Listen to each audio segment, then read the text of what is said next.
Hello students, I hope you like my videos. If you like my videos please like share and subscribe. आज हम लोग class 12 NCERT solution integration exercise 7.6 के by parts based पर कुछ question discuss करने जा रहे हैं. देखिए, बाय पार्ट्स जो है वो बेसिकली इंटीग्रेशन में यूज़ कहाँ होता है पहले ये जान लेते हैं. जब आपके पास दो फंक्शंस जो कि डिफरेंट फंक्शंस हों, ये बहुत ज़रूरी है कि डिफरेंट फंक्शन होने चाहिए. डिफरेंट फंक्शन का क्या मतलब है कि अगर एक एलजेब्रा है आपके पास तो एक ट्रिग्नोमेट्रिक होना चाहिए, एक लोगैरिथम है तो एक ट्रिग्नोमेट्री होना चाहिए. मतलब अगर sine theta into cos theta है तो वहां पर बाय पार्ट्स नहीं लगता.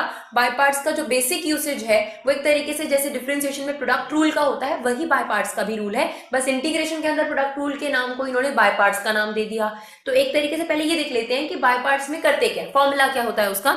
तो आपके पास दो फंक्शंस गिवन होंगे और वो दोनों फंक्शंस प्रोडक्ट में चल रहे होंगे. तो किसी एक फंक्शन को आपने फर्स्ट फंक्शन लेना है, किसी को सेकंड. आर्बिट्री बेसिस पे आप नहीं ले सकते. हम आपको बताएंगे कौन से वे से आपको फर्स्ट फंक्शन चूज करना है, कौन आपका सेकंड फंक्शन होगा. इसके लिए आपको हम बताएंगे किस तरीके से आप इस चीज को करेंगे. तो देखिए, आपने क्या करना है, एक बार अगर आपने डिसाइड कर लिया कि फर्स्ट फंक्शन और सेकंड फंक्शन कौन सा है, आपका जो इंटीग्रेशन होगा वो होगा first as it is, second का इंटीग्रेशन माइनस फर्स्ट का डेरिवेटिव, सेकंड का इंटीग्रेशन, देन इस होल का integration. What is the formula?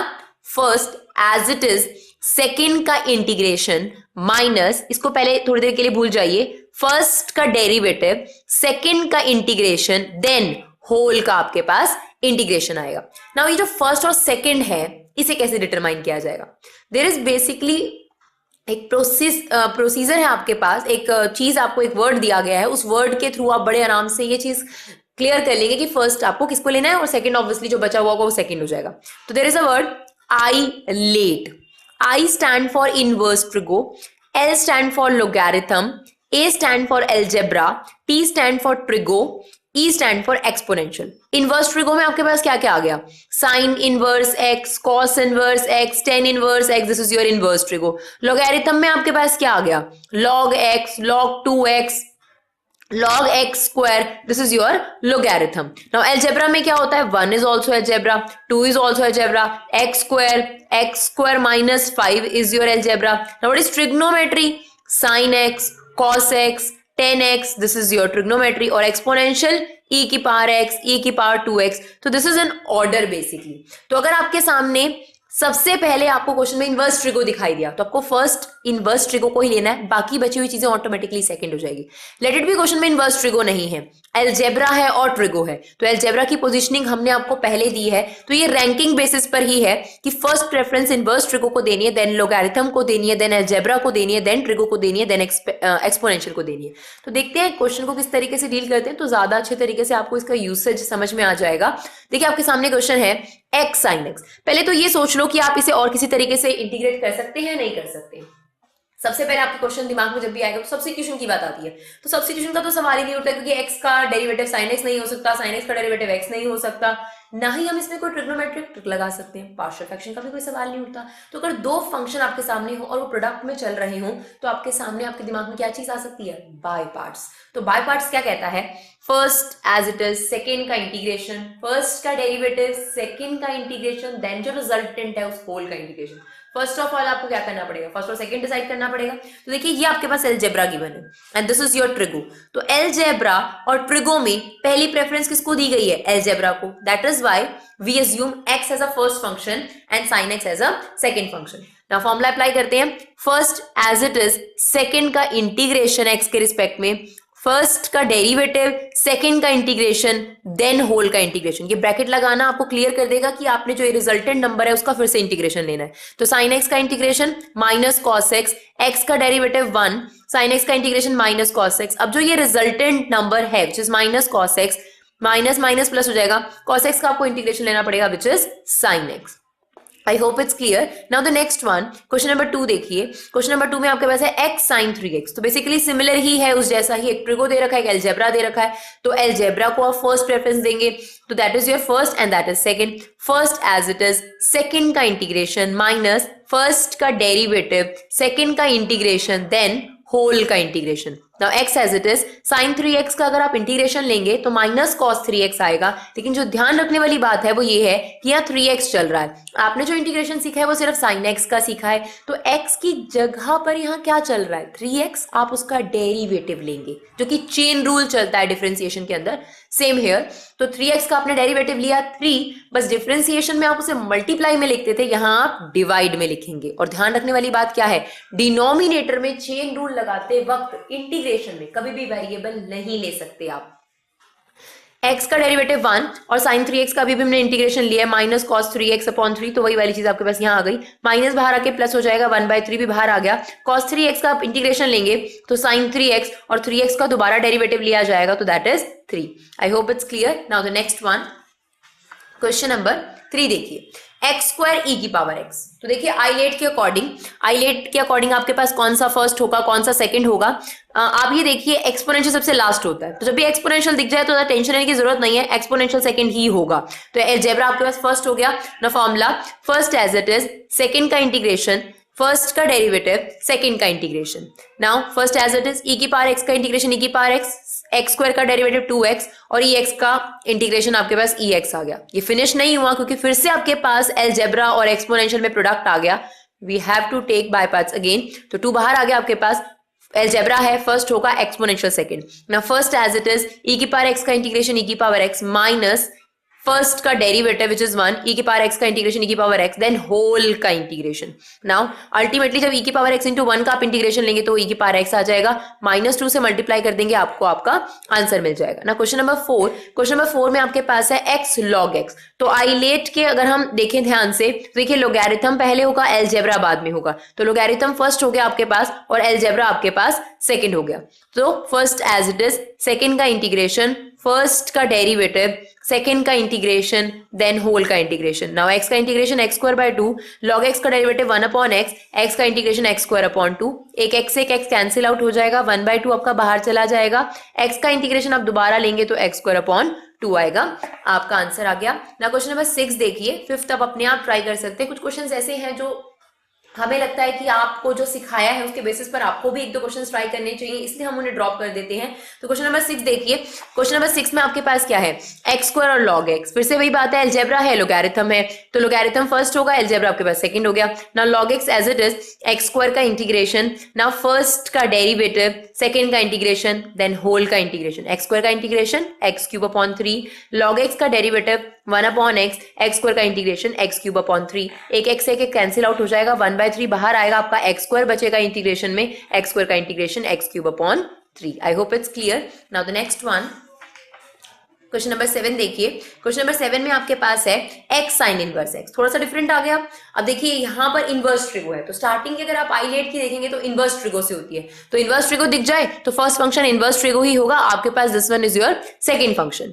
Now first as it is, second का इंटीग्रेशन, फर्स्ट का डेरिवेटिव, सेकंड का इंटीग्रेशन, तो हमने फर्स्ट का डेरिवेटिव ऑलरेडी ले लिया 1/√1 - x² और सेकंड का इंटीग्रेशन x²/2, जो कि हम लोगों ने यहाँ पे भी ले लिया। अब देखिए यहाँ पर क्या हुआ, ये जो चीज आपके सामने आई ये तो इंटीग्रेट हुई ही नहीं अभी तक, तो आपको थोड़ा बहुत ट्रिक्स, वही बात है इंटीग्रेशन या डिफरेंशिएशन की बात करें या मैथ्स की बात करें, तो देखिए थोड़ा बहुत तो आप लोगों को मैथ्स का अलजेब्रा या कुछ जो ट्रिक्स होती हैं वो थोड़ी सी अप्लाई करनी पड़ती हैं। तो अब देखिए इसका इंटीग्रेशन कैसे पॉसिबल हो सकता है, सब्स्टिट्यूशन, सवाल ही नहीं उठता, क्योंकि 1 - x² का डेरिवेटिव x² किसी कीमत पर नहीं हो सकता, सब्स्टिट्यूशन हट गया। पार्शियल फ्रैक्शन 1/2 1/3 पावर्स में नहीं लगती है, ट्रिग्नोमेट्री की ट्रिक्स का तो मतलब ही नहीं होता, और डायरेक्ट इंटीग्रेशन वो भी नहीं हो सकता पॉसिबल, तो क्या करें, बाय पार्ट्स तो लग ही नहीं रहा है यहाँ पर, तो यहाँ पर थोड़ा सा दिमाग लगाने की जरूरत है। तो अब देखिए हम इस x² को बिल्कुल इस जैसी आइडेंटिटी बनाने की कोशिश करेंगे, तो x² के साथ में माइनस लगा दिया हम लोगों ने, यानी माइनस से मल्टीप्लाई, यहाँ पर भी मल्टीप्लाई कर दिया, अगर ये माइनस यहाँ जाएगा तो इसे माइनस ही कर देगा ओरिजिनली, तो माइनस माइनस ये प्लस हो गया और यहाँ माइनस हो गया। फिर इसके अकॉर्डिंग इसको बनाने के लिए हमने यहाँ 1 प्लस किया और 1 माइनस किया, तो देखिए अब क्या होगा, 1 - x² upon this and this upon this. Now जब आपने इसको इससे कैंसिल आउट करा, 2 को अगर आप √2 से कैंसिल आउट करते हैं तो देखिए 2 को आप क्या लिख सकते हैं, √2 का होल स्क्वायर लिख सकते हैं अपॉन में √2, तो ये से कैंसिल आउट हो जाएगा। सिमिलरली हम लोगों ने क्या किया, ये जो 1 - x² है इसे हमने लिख दिया रूट 1 माइनस एक्स स्क्वायर का होल स्क्वायर और अपॉन में आपका चल रहा है 1 माइनस एक्स स्क्वायर, ये इससे कैंसिल आउट हो जाएगा और आपके पास रह गया रूट 1 माइनस एक्स स्क्वायर और यहाँ तो 1 upon root 1 minus x square चल ही रहा है। यहाँ पर आपकी कौन सी आइडेंटिटी लगेगी इंटीग्रेशन की? Root a square minus x square वाली आइडेंटिटी जो आपको अप्लाई करनी पड़ेगी। And this is the integration of sine inverse या माइनस कॉस इनवर्स, जो भी आपको ठीक लगे, दोनों आप आंसर दे सकते हैं। तो x square by 2 sine inverse as it is, इसका इंटीग्रेशन क्या होगा? आपके पास x बाय 2 root a square minus x square plus a square by 2 sine inverse x by a, और ये आपके पास किसका इंटीग्रेशन है? साइन इनवर्स x का। That is your answer. थोड़ा बहुत आप सॉल्व कर लीजिए, एलजेब्रा है आपके पास, जैसे कि यहाँ साइन इनवर्स x कॉमन लेकर आप 1/4 और माइनस 1/2 को सॉल्व कर सकते हैं, जो कि आपके पास 1/4 ही बचेगा, माइनस 1/4 बचेगा, तो वो आपके पास सिंप्लीफाई हो गया। Now the next one, question number 8 देखिए। क्वेश्चन नंबर 8 में आपके पास क्या है? x tan inverse x, inverse tree को फर्स्ट पोजीशन लेगी तो फर्स्ट ये हो गया आपके पास, सेकंड ये हो गया। First as it is, second का इंटीग्रेशन, फर्स्ट का डेरिवेटिव, सेकंड का इंटीग्रेशन। तो फर्स्ट का derivative 1 upon 1 plus x square और सेकंड का integration x square upon 2। 1 upon 2 को हमने बाहर ले लिया, ये आप पोर्शन सॉल्व कर चुके हैं। तो फिर से वही सिचुएशन आपके सामने आ गई, x square upon 1 plus x square, substitution नहीं है, ट्रिग्नोमेट्रिक ट्रिक नहीं है, पार्शियल फ्रैक्शन नहीं लग सकता, थोड़ा सा सिमिलर बनाया जा सकता है, ठीक है। तो देखिए क्या करें हम लोग, यहाँ पर साइन तो प्लस है, यहाँ प्लस ही है, तो आप +1 और -1 कर दीजिए बस। Now this upon this, this upon this, जब आप दिस अपॉन दिस करेंगे तो ये 1 हो गया, and this upon this 1 upon 1 plus x square. ना 1 का इंटीग्रेशन x और 1 अपॉन 1 प्लस एक्स स्क्वायर किसका इंटीग्रेशन होता है? इंटीग्रेशन क्या होता है? tan inverse x। फिर आप 1/2 को अंदर मल्टीप्लाई कर देंगे और आपके पास आपका आंसर आ जाएगा। क्वेश्चन नंबर 9 देखते हैं। Integration of x cos inverse x, inverse trigo first and otherwise second, तो cos इनवर्स फर्स्ट हो गया, ये आपके पास सेकंड हो गया। First as it is, second का इंटीग्रेशन, फर्स्ट का डेरिवेटिव, तो cos इनवर्स x का derivative -1 upon root 1 minus x square और सेकंड का इंटीग्रेशन एक्स स्क्वायर अपॉन 2। फिर से वही सिचुएशन आपके सामने अराइज होगी, तो हमने माइनस से मल्टीप्लाई करना ही है, इसलिए हमने एज इट इज छोड़ दिया था, minus x square upon this, और फिर हमने +1 और -1 कर दिया। Now this upon this, this upon this, जब आपने दिस अपॉन दिस करा तो रूट 1 माइनस एक्स स्क्वायर रह गया, या आपके पास 1 upon root 1 minus x square रह गया। यहाँ पर आपके पास क्या फॉर्मूला लगेगा? X square upon 2 root x 1 minus x square plus 1/2 sine inverse x, और यहाँ पर आपके पास क्या लग जाएगा? Sine inverse x by a का फॉर्मूला। थोड़ा सा सिंप्लीफाई करेंगे, आपको आपका आंसर मिल जाएगा। I hope it's clear. Now the next one, question number 10 देखिए। क्वेश्चन नंबर 10 में आपके पास क्या है? साइन इनवर्स x का होल स्क्वायर। देखिए जहां इनवर्स ट्रिग्नोमेट्री आपके पास आ जाती है इंटीग्रेशन में, वहां हमारे पास ही सबसे अच्छी ऑप्शन होती है, इसके अलावा कोई ऑप्शन नहीं है आपके पास। तो इनवर्स ट्रिगो दिख जाए तो समझ जाइए कि बाय पार्ट्स ही लगाना है हमें 99%, ठीक है।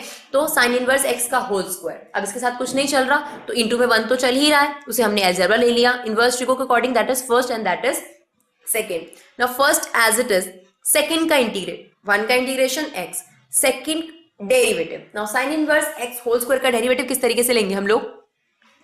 जब हम डेरिवेटिव लेंगे तो हमें पहले x की पावर n नजर आ रहा है, तो डेरिवेटिव लिया 2 साइन इनवर्स x की पावर 1, एक कम हो जाती है, फिर x की जगह पर साइन इनवर्स चल रहा था आपके पास, इसलिए आपने इसका डेरिवेटिव दोबारा लिया, that is 1 upon 1 minus root 1 minus x square. तो ये आपके पास डेरिवेटिव आ गया। नाउ सेकंड का इंटीग्रेशन, अब हमें इसे होल का इंटीग्रेशन लेना है, तो अब देखिए 2 बाहर आ गया, यहां पर सब्स्टिट्यूशन लगाना पड़ेगा आपको, बाय पार्ट्स नहीं लग सकता है। 3 टर्म्स आपके पास आ चुकी हैं और डिवाइड में भी आ रहा है, क्वोशंट रूल नाम की तो कोई चीज नहीं है इंटीग्रेशन में, तो हमने इसे I1 अलग से लिया। और अगर आप देखेंगे साइन इनवर्स x को हम t ले रहे हैं, तो 1 upon root 1 minus x square उसका डेरिवेटिव चल रहा है, तो यहाँ सब्स्टिट्यूशन अप्लाई किया जा रहा है, t equal to sine inverse x that is gt 1 upon root 1 minus x square dx को हमने यही रखा, तो dx की वैल्यू आ गई रूट 1 माइनस एक्स स्क्वायर, वो dt आपने यहाँ सब्स्टिट्यूट कर दी, ये वैल्यू इस वैल्यू से कैंसिल आउट हो जाएगी, रिमेनिंग आपके पास रह जाएगा x into T D T. जब t के रिस्पेक्ट में सब कुछ चल रहा है तो ये x यहाँ नहीं होना चाहिए था, तो x की अगर आप वैल्यू निकालेंगे तो अगर ये साइन इनवर्स x है, ये वहां जाकर साइन हो जाएगा, तो x की वैल्यू आपके पास साइन t आ गई इंटू टी। नाउ आप अब इसमें बाईपास लगाएंगे, फर्स्ट ये है, second first as it is, second का इंटीग्रेशन माइनस फर्स्ट का डेरिवेटिव, सेकंड का इंटीग्रेशन, फिर दोबारा आपने इसका इंटीग्रेशन लिया, अब आपने t की ओरिजिनल वैल्यू रखी which is sine inverse x, यहाँ पर भी आपने रखा sign inverse x, sign inverse x. अब एक थोड़ी सी ट्रिक है, उसे देखिए ध्यान से। जैसे इनवर्स ट्रिगो आप लोगों ने पढ़ी है, तो इनवर्स ट्रिगो में खास रूल ये होता है कि आपने कोशिश करनी होती है कि इनवर्स ट्रिगो में जो बाहर आपके पास ट्रिग्नोमेट्री चल रही है वही अंदर वाली ट्रिग्नोमेट्री होनी चाहिए ताकि कैंसिल आउट हो जाए। इसको कोई दिक्कत नहीं है, लेकिन यहाँ कॉस है या साइन इनवर्स एक्स है, तो अगर यहाँ भी कॉस इनवर्स एक्स होता तो कॉस और कॉस इनवर्स कैंसिल आउट हो जाते और रिमेनिंग सिर्फ एक्स की टर्म्स में आपके पास वैल्यू बच जाती। तो हम लोग उसके लिए ट्राई कर रहे हैं। तो देखिए आप लोग एक ट्राइंगल बनाएंगे, that is your perpendicular base and hypotenuse. Sine क्या होता है आपके पास, p upon H, p upon H. तो p की वैल्यू x और h की वैल्यू 1। आप पाइथागोरस थ्योरम इस्तेमाल कर कर बेस की वैल्यू निकाल सकते हैं। तो बेस की वैल्यू आपने निकाली √1 माइनस एक्स स्क्वायर। तो साइन p बाय एच जो होता है वो इक्वल होता है cos inverse b by H के। तो हम लोगों ने यहाँ क्या करा, cos inverse b by H लिखा which is √1 minus x square. अब ये कॉस से कॉस कैंसिल आउट इफेक्ट है, ये आपके पास आप छोड़ने को यहाँ पर भी छोड़ सकते हैं, बट एनसीईआरटी में आपके जो आंसर्स हैं आप उसे वेरीफाई करना चाहेंगे तो इसीलिए ये सब किया गया है। तो कॉस से कॉस इनवर्स कैंसिल आउट हो गया, दिस इज द थिंग। और साइन से साइन इनवर्स पहले ही कैंसिल आउट हो गया था, एक्स रह गया। अब ये जो I1 की वैल्यू आप यहाँ रख देंगे, आपका आंसर आपके सामने आ गया। Thank you so much.